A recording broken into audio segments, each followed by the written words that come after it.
Salutare, acesta este primul episod pe acest an și astăzi o să vă arăt o prezentare de server de MTA. Serverul se numește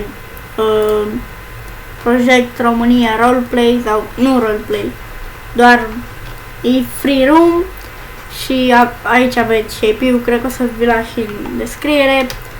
Și dacă vreți niște apasă pe el. Asta era. Da, apasă pe el. Acesta e codul. IP-ul. Așa, IP-ul. Dacă vreți să vă logați direct, putem să ne logăm direct cu, gen să ne ducem la niște locații cu LS, SF, Drift și Mătumera și nu știu, parcă mai sunt câteva. Aici avem o zonă de munte, avem o grămadă de mașini la F1, bine, o grămadă, destule de mașini, puteți observa aici, foarte multe, avem și tiruri, dar avem și de astea, tiruri, mamă, am cam căzut. Așa, avem limuzini, mamă, ce frumos, ce frumos e asta, așa, seara 7 limuzino, avem o grămadă de taxi, avem și taxi,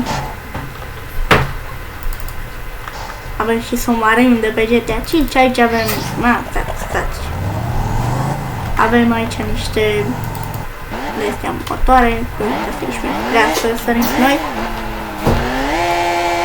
Da, fac, mă sărim. Chiar asta și mor. Mai avem și caractere destul de șmechere, adică l-avem pe stat și asta. Să vedem. Numic Toretto. Și vedeți cum arată, deci că e pe versiunea 3.0. Putem să ne facem și chop sau nu știu, cred că ăsta e. Și asta nu știu ce e cu bug ăsta de la armă, asta chiar nu știu ce e. Avem multe caractere. Da, și bugul ăsta e de la mine, cred, sau trebuie să renunț pe MTA, dar nu mai este. Și ăsta zici că e nane, nu zici că e Six de tension. Avem mafia, casa de papel, șmecher. Avem o grămadă de astea, avem și aici Immortality și da, și unii oameni pe server puteți face și roleplay cu ei, dar serverul e de free room, nu știu cine face roleplay. Aici avem, ca să nu vă mai omoare nimenea, Mortality. Avem good car, asta nu știu ce se întâmplă. Teleport tot așa, nu știu ce. Cred că nu știu, în fine. De aici avem chat-ul, să-l oprim. Aici avem Vehicle Ghost, să nu mai oameni cu mașinile noi. Și activăm farul, aici oprim farul. On. Și aici avem gen să ne luăm falling damage și să nu ne luăm. Mai avem încă niște zone /AA. Gen aici vă bătesc, vă dă arme din prima. Numai că eu am gata, bun. Avem aici o lunetă de pe Q și de pe gen schimbați la lunetă ăla. Văd că vă dă și arme în spate, ca asta. Și aici cum faceți kill-uri, vă dă 100-200 de dolari, nu știu cât vă dă, și puteți să vă cumpărați medkit, armură, mușchi, nu știu ce cu mușchi ăștia. Și dacă apăsați F2, da, pe F2 dați asta. Aici nu știu ce cu laserul ăsta. Și de pe F3 vă faceți ținta, puteți să o alegeți pe care vreți. Asta e cea mai cred. Deci asta e și de pe GTS Andreas. Da, una mai subțire. Wow, și da. Oricum așa, de pe F4 putem să ne facem grupuri. F5 avem aici oamenii din topuri cu drift. Așa. De pe F7 putem să salvăm mașina, atâta nu știu. Hai să facem aici. Luăm mașina. Stați așa, aici e. Da, aici nu puteți să spawnați mașini. Tot fața asta.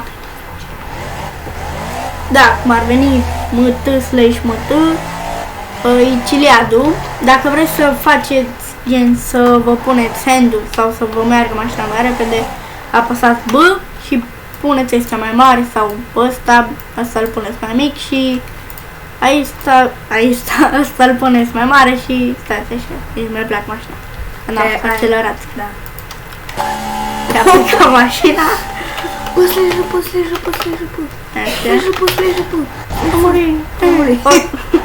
Oricum vă veți că ne dăm tăpă la loc. Aici e cel mai șmecher. Așa. Dacă vreți să vă salvați mașina, și asta e șmecher. Asta.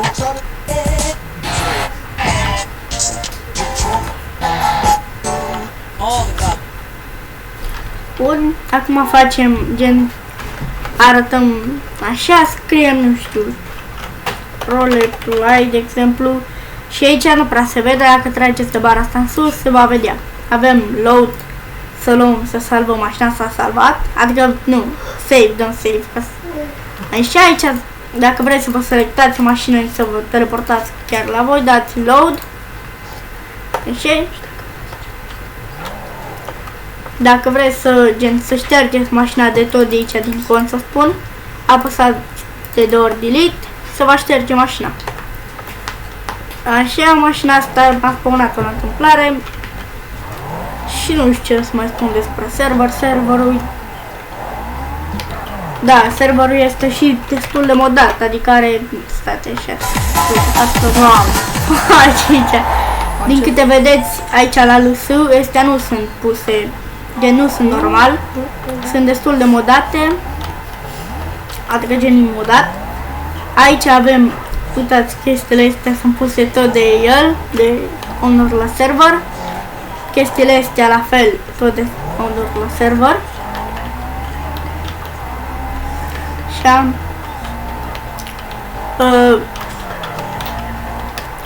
Cei care vă jucați pe server, pe RPP, avem alt owner, parcă Alex îl chema pe celălalt sau Dani.